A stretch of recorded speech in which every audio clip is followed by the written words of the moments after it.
Good day. My name is Tony Gordon. I'm a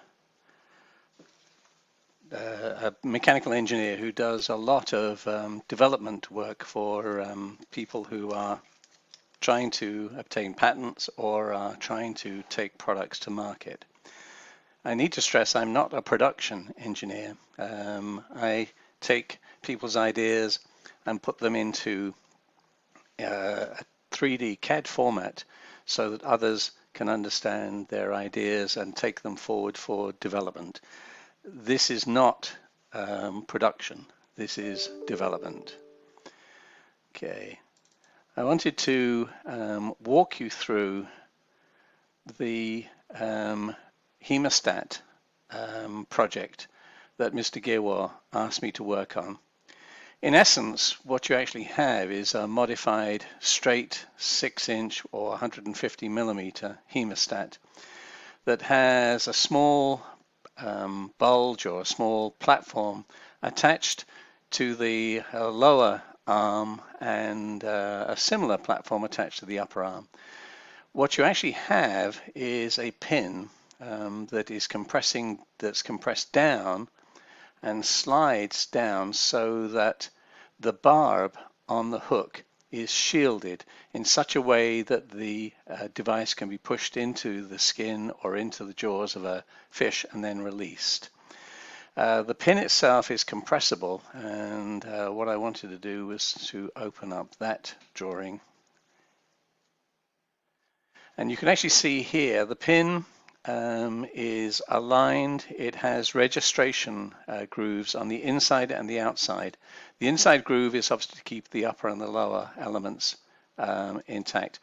This you can see the outer part there. You can now see where this part here slides down the hook. It slides down the curved part of the hook so that this piece here can then cover the barb. That's the piece here that sits over the barb.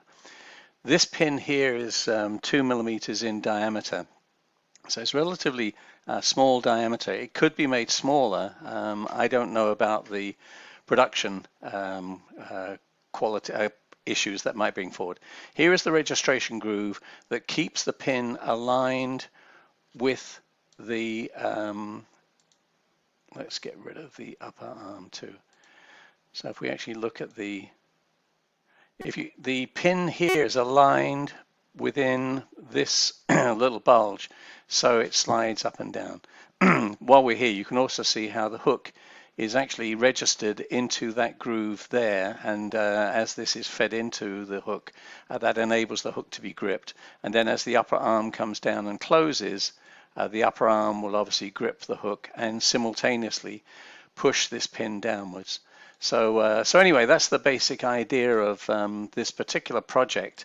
And as I say, I wanted to share with you how this project came about. This at the moment, nothing here is in production quality. These would normally be aligned. This would have a simple joint, and each of these would then be aligned at this end here. That hasn't been done. So this needs to be moved on now to a production engineer who can take this idea forward and develop it further. I do have the CAD drawings. This is currently in Fusion 360. I can produce the CAD drawings in STEP format or any other format that you wish. Also in other AutoCAD formats as well, if so desired. But anyway, I just wanted to give you a quick overview of this particular project so that at least you're aware of what it's supposed to do and the work I've done on it. Hopefully this helps. Thank you.